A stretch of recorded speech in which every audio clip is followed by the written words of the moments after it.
ഞാനിപ്പം കോളേജ് പഠിപ്പിക്കുന്നു. ഒരു ശരിക്കും പറഞ്ഞാൽ ഒരു 23 വയസ്സ് തൊട്ട് പഠിപ്പിക്കാൻ തുടങ്ങി. ഇത്രയും കാലത്തിൻ്റെ ഇടയിൽ ഞാൻ മനസ്സിലാക്കിയത്, ഈ വിദ്യാർത്ഥികൾക്ക് മലയാളത്തിനോടുള്ള ആഭിമുഖ്യം അല്ലെങ്കിൽ ഇഷ്ടം കുറഞ്ഞു പോകുന്നതിൻ്റെ ഒരു പ്രധാന കാരണം നമ്മൾ ഓരോന്നും പഠിപ്പിച്ചു കൊടുക്കുന്നതും അല്ലെങ്കിൽ വ്യാഖ്യാനിച്ചു കൊടുക്കുന്നതും ഒക്കെ അവർക്ക് മനസ്സിലാകാത്തൊരു രീതിയിൽ കൂടെ ആകുന്നു എന്നുള്ളത് കൊണ്ടാണ്. പിന്നെ നേരാവണ്ണ അക്ഷരം പഠിച്ച് വരണം എന്നുള്ളൊരു നിഷ്കർഷ നമ്മൾ പാലിക്കാറുമില്ല.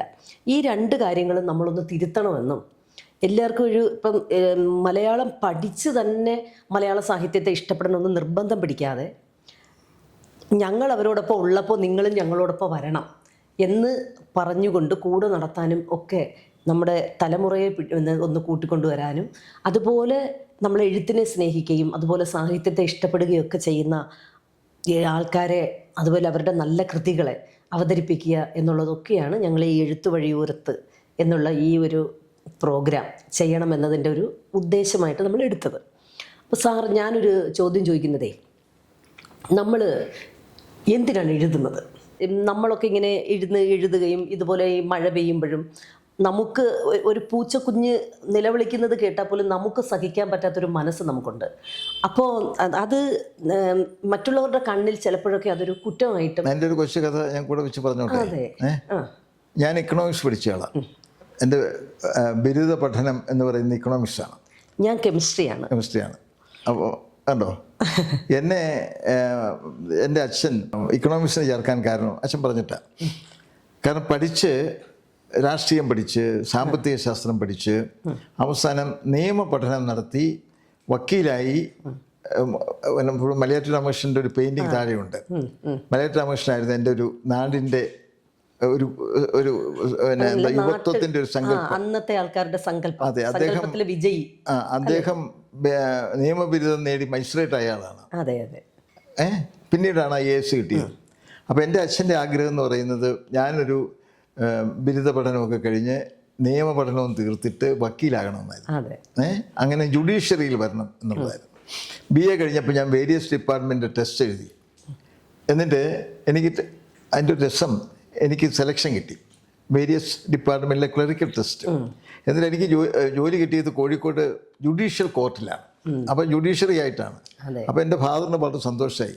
പഠിച്ച് മകൻ നേരെ വക്കീലായി, നിയമ പാലകനായി, നീതിന്യായ പീഠത്തിലേക്ക് കയറിക്കൊള്ളും എന്ന് വിചാരിച്ചു.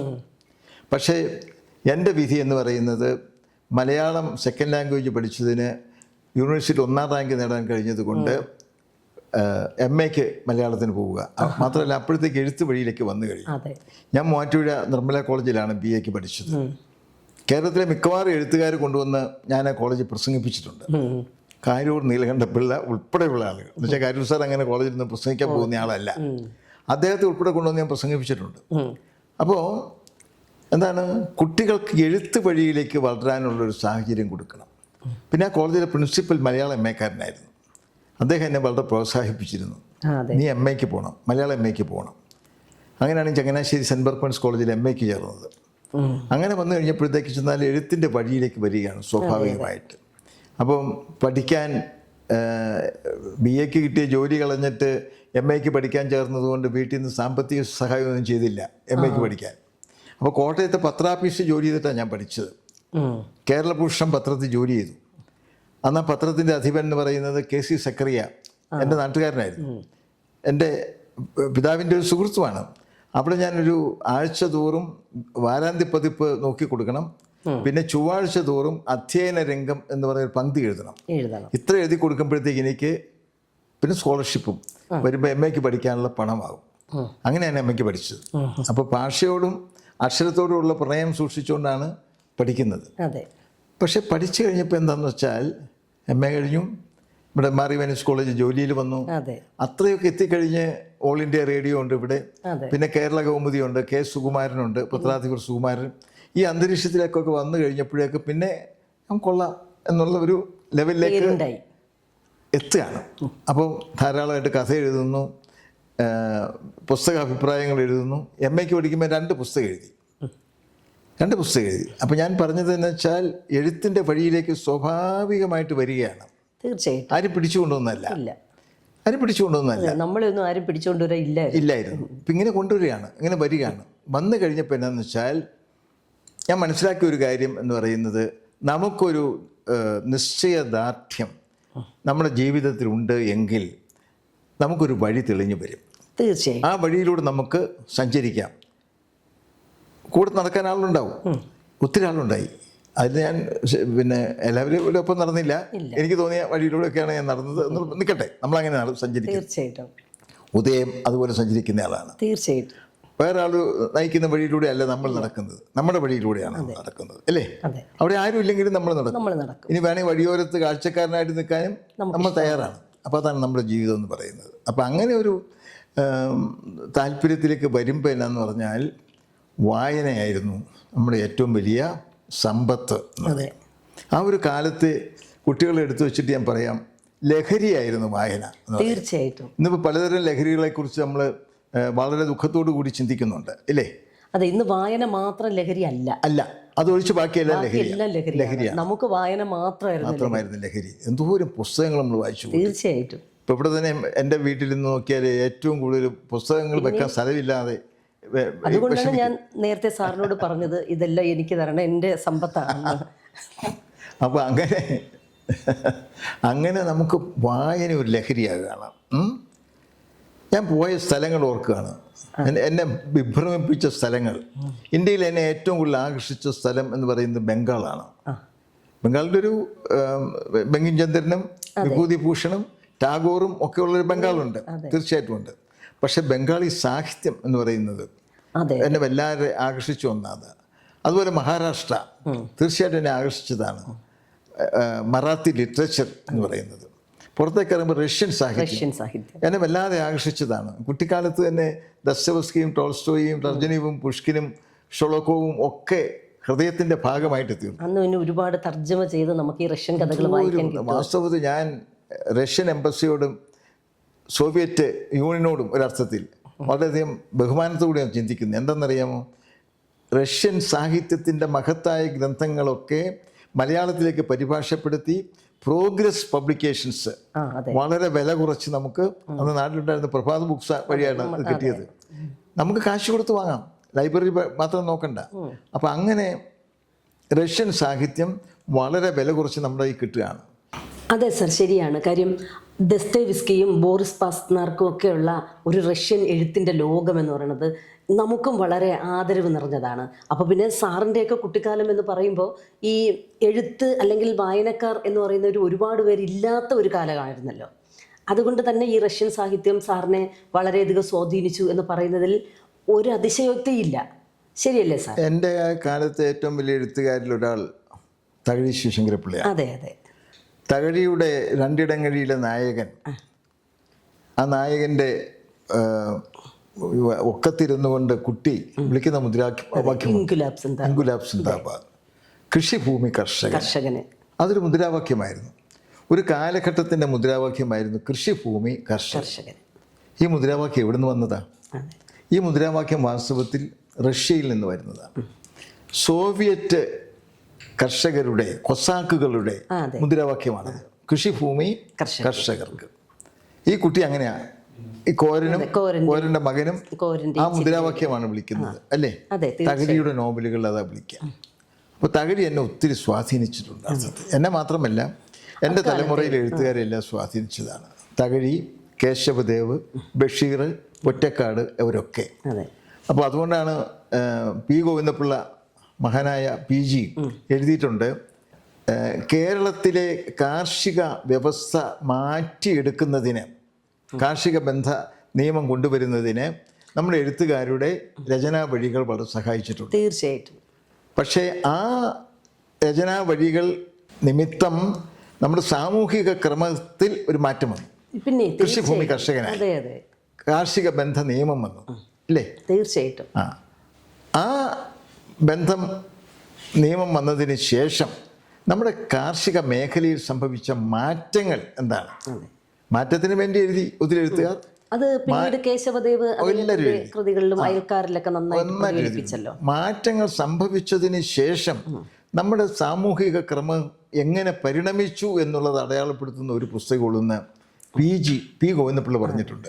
അതാണ് ഇല്ലം എന്നാണ് അദ്ദേഹം സാറിന്റെ ഇല്ലം കൃത്യമായിട്ട് പറഞ്ഞു വെച്ചിരിക്കുന്നത്. അതൊരു സത്യസന്ധമായ ഒരു അവതരണവും തന്നെയാണ്. അല്ല ഞാൻ പറയാം. അപ്പോൾ ഒരു മാറ്റം വന്നു. എന്താണ് ഇവിടെ കാർഷിക ബന്ധ നിയമം വന്ന് കൃഷിഭൂമി കർഷകന്റെ കയ്യിൽ വന്നില്ല. ഇല്ല.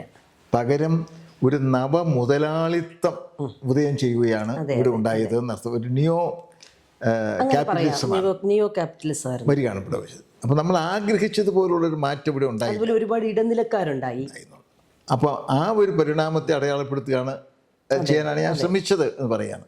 അപ്പോൾ അത് സത്യസന്ധമായിട്ട് നമ്മുടെ സാമൂഹിക കർമ്മത്തെ നമ്മൾ അടയാളപ്പെടുത്തുകയാണ്. അപ്പോൾ ഞാൻ പറയാൻ ഉദ്ദേശിക്കുന്ന ഒരു കാര്യം എന്ന് പറയുന്നത്, എഴുത്തുകാർക്ക് ഒരു സാമൂഹിക അവബോധം വേണം. നമ്മളതിന് രാഷ്ട്രീയം എന്ന് വിചാരിച്ചു. എഴുത്തുകാരന് രാഷ്ട്രീയം വേണം, എഴുത്തിൻ്റെ രാഷ്ട്രീയം വേണം. അതെ. സമൂഹത്തിൽ വരുത്തുന്ന മാറ്റങ്ങളെക്കുറിച്ച് അവനൊരു സങ്കല്പനം ഉണ്ടാവണം. തീർച്ചയായിട്ടും. പക്ഷേ സമൂഹത്തിൽ രാഷ്ട്രീയക്കാർ മുഴക്കുന്ന മുദ്രാവാക്യങ്ങൾ ഏറ്റുവിളിക്കാനുള്ളവനല്ല എഴുത്തുകാരൻ. അല്ലെങ്കിലും നമ്മൾ കക്ഷി രാഷ്ട്രീയത്തിന്റെ കുഴലൂത്തുകാരല്ല. ആ ഒരു സാമൂഹിക ക്രമത്തിന് വേണ്ടിയുള്ള മാറ്റം സംഭവിക്കുകയാണ്. കക്ഷി രാഷ്ട്രീയക്കാരുടെ കുഴലൂത്തുകാരല്ല സാഹിത്യകാരന്മാർ. കാര്യം വെച്ചാൽ സാഹിത്യകാരന്മാരുടെ പണ്ടുണ്ടായിരുന്ന കാഴ്ചപ്പാട് അനുസരിച്ചായിരുന്നു ശരിക്കും രാഷ്ട്രീയക്കാർ പോലും അവരുടെ കാഴ്ചപ്പാടിനെ പരിവർത്തനം ചെയ്യിച്ചിരുന്നത്. പക്ഷേ ഇന്ന് അവാർഡുകളും അതുപോലെ തന്നെ ഒരുപാട് സാഹിത്യ അക്കാദമികൾ പോലുള്ള സ്ഥാപനങ്ങളും ഒക്കെ ഉള്ളതുകൊണ്ട് രാഷ്ട്രീയക്കാരുടെ പിറകെ നടക്കുന്നത് സാഹിത്യകാരന് നല്ലതാണ് എന്നൊരു ബോധമുണ്ടായി. ഇല്ലെന്ന് പറയാൻ പറ്റുമോ സാർ? വഴിയോരത്ത് നിന്ന് നോക്കി പറയുന്നതാണ് അല്ലേ? പണ്ട് അങ്ങനൊരു കാഴ്ചപ്പാടില്ലായിരുന്നു. അന്ന് എഴുത്തുകാരനായിരുന്നു രാഷ്ട്രീയക്കാരനെ സ്വാധീനിച്ചിരുന്നത്. ആ കാലം ഒരുപാട് മാറി, ഇല്ലേ സാർ? അതെ. അതിനകത്ത് ഞാൻ ഉദയോട് പറയാൻ ആഗ്രഹിക്കുന്ന കാര്യം, ചിലത് നഷ്ടപ്പെടാൻ തയ്യാറുള്ളവരായിരുന്നു നമ്മുടെ എഴുത്തുകാർ. തീർച്ചയായിട്ടും. ഇല്ലേ? കഥ എഴുതിയതിന് സ്കൂളിൽ ജോലി പോയ ആളാണ് പൊൻകുന്നം വർക്കി. ജയിലിൽ കിടന്ന ആളാണ് CP-യുടെ കാലത്ത്, അല്ലേ? അപ്പോൾ ഒട്ടേറെ മർദ്ദനങ്ങൾ ഏറ്റുവാങ്ങേണ്ടി വന്നിട്ടുള്ള എഴുത്തുകാരുണ്ട്. ഒന്നും വേണ്ട, മഹാനായ MP പോൾ, നമ്മുടെ എല്ലാം MP പോൾ സ്വന്തം ജീവിതം തന്നെ എഴുത്തിനു വേണ്ടി പ്രവർത്തിച്ചതിന്റെ പേരിൽ പീഡനങ്ങൾ അനുഭവിച്ചു. ഒരു നല്ലൊരു ശ്മശാനത്തിൽ പോലും ഒരു സ്ഥാനം അടക്കം ചെയ്യപ്പെടാൻ സാധിച്ചില്ല അദ്ദേഹത്തിന്. തീർച്ചയായിട്ടും. അതുപോലെ ധിക്കാരിയുടെ കാതൽ എഴുതിയ CJ തോമസിന്റെ സ്ഥിതി അതായിരുന്നു. ഇതിന്റെ ഒരു കാര്യം മനസ്സിലാക്കണം, ഇവർ രണ്ടുപേരുടെയും ജീവിതത്തിൽ എഴുതിയത് ഞാനാണ്. കലാപത്തിന്റെ തിരിശേഷിപ്പുകൾ MP പോളിന്റെ ജീവിതം, മണൽക്കാറ്റിന്റെ ശബ്ദം CJ തോമസിന്റെ ജീവിതകഥ. അപ്പോൾ എന്നാ വെച്ചാൽ എഴുത്തുകാരൻ നഷ്ടപ്പെടാൻ തയ്യാറുള്ളവനാണ്. ലാഭം എവിടെ, ഏത് ഭാഗത്ത് നിന്നാൽ എന്ന് ചിന്തിക്കുകയല്ല, കുറേ നഷ്ടങ്ങൾ സഹിക്കുന്നതിന് നമ്മുടെ എഴുത്തുകാർ തയ്യാറായിരുന്നു. അത് ആ കാലത്തെ എഴുത്തുകാരെ കുറിച്ചാണ് എന്ന് വേണമെങ്കിൽ കുറ്റപ്പെടുത്തി പറയും. കാരണം ഇന്നത്തെ പോലെ അവാർഡുകളോ അംഗീകാരങ്ങളോ താല്പര്യങ്ങൾക്ക് വേണ്ടിയിട്ട് എഴുതുന്ന മനുഷ്യരെയാണ് നമുക്ക് കൂടുതലും കാണാൻ മാറിപ്പോയി. അതിന്റെ ദോഷം നമ്മുടെ സാഹിത്യത്തിനുണ്ട് എന്ന് പറയാനാണ് എനിക്ക് ദുഃഖത്തോടു കൂടി തോന്നുന്നത്. കാരണം നമ്മുടെ ഭാഷയ്ക്കും നമ്മുടെ സാഹിത്യത്തിനും ഒക്കെ ഇന്നുണ്ടായിരിക്കുന്ന ഏതെങ്കിലും തരത്തിലുള്ള ഗ്ലാനി സംഭവിച്ചിട്ടുണ്ട് എങ്കിൽ അത് എഴുത്തുകാരനെ നഷ്ടപ്പെടുന്നതിൽ നിന്ന് തടയുകയും ലാഭത്തിന് വേണ്ടി ചിന്തിക്കാൻ പ്രേരിപ്പിക്കുകയും ചെയ്യുന്ന ഒരു സാഹചര്യം ഉണ്ടായതുകൊണ്ടാണ് എന്ന് നമുക്ക് പറയേണ്ടി വരും. അതൊരു പണ്ടാണ് നമ്മൾ പറയും, എന്താണ് മുതലാളിത്തത്തിൻ്റെ സ്വാധീനം എന്ന് പറയും പഴയ ഭാഷ.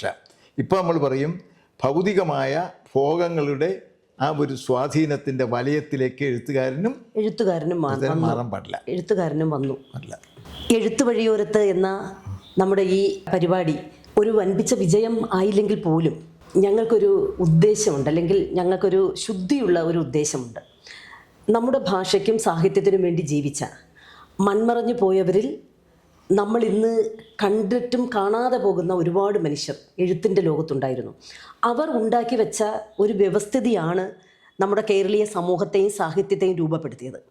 അത്തരക്കാരെ രംഗത്ത് കൊണ്ടുവരികയും അത്തരക്കാരുടെ കൃതികൾ പുതുതലമുറയ്ക്ക് പരിചയപ്പെടുത്തി കൊടുക്കുകയും മൺമറഞ്ഞവരും ജീവിച്ചിരിക്കുന്നവരും ഇനി കടന്നു വരാൻ ആഗ്രഹിക്കുന്ന എഴുത്തുകാരും ഒക്കെ നിറഞ്ഞ ഒരു സാഹിത്യ ലോകത്തെ വഴിയിലെവിടെയോ ചില കാൽപ്പാടുകൾ അവശേഷിച്ചു പോയ മനുഷ്യരെ കണ്ടെത്തുകയും ആ കാൽപ്പാടുകളുടെ സുവർണ മുദ്ര നമ്മുടെ സാഹിത്യത്തിൻ്റെ താളുകളിൽ അടയാളപ്പെടുത്തുകയും ഒക്കെ ചെയ്യുവാൻ മഷിയുണങ്ങാത്തൊരു തൂലിക ഞങ്ങളിവിടെ വയ്ക്കുന്നു. ഈ എഴുത്തു വഴിയോരത്ത് ആദ്യം ഞങ്ങൾ കൂട്ടിക്കൊണ്ടുവന്നത് നമ്മുടെ പ്രിയപ്പെട്ട ഡോക്ടർ ജോർജ് ഓണക്കൂർ സാറിനെയാണ്.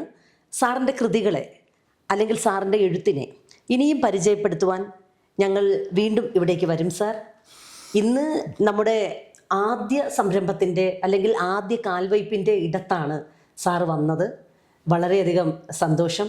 നമ്മുടെ സാഹിത്യത്തിൻ്റെ വഴിയിലേക്ക് ഞങ്ങൾ ഇറങ്ങിത്തിരിക്കുമ്പോൾ സാറിൻ്റെ അനുഗ്രഹം ഞങ്ങൾക്ക് എപ്പോഴും കരുത്തായിരിക്കും. ഇനി സാറിൻ്റെ പുസ്തകങ്ങളെയും അതുപോലെ തന്നെ കഥാപാത്രങ്ങളെയും എഴുത്തിനെയും പരിചയപ്പെടുത്താൻ ഞങ്ങളുടെ ഈ എഴുത്ത് വഴിയോരം വീണ്ടും എത്തും. ആ ഒരു ദിവസത്തിന് വേണ്ടി ഇപ്രാവശ്യം ഞങ്ങൾ വിട ചോദിക്കുന്നു. ഇത്ര സമയം ഞങ്ങൾക്ക് വേണ്ടി ചിലവഴിച്ച പ്രിയങ്കരനായ എഴുത്തുകാരൻ ഡോക്ടർ ജോർജ് ഓണക്കൂർ സാറിന് എല്ലാവരുടെയും ഹൃദയത്തിൻ്റെ ഭാഷയിൽ നന്ദി.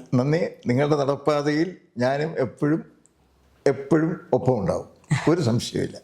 കാരണം വേറിട്ട വഴി തരയാണ്, വേറിട്ടൊരു നടപ്പാണ് ഇത് എന്നുള്ള ബോധ്യം എനിക്കുമുണ്ട്. നന്ദി, നമസ്കാരം. നന്ദി സർ.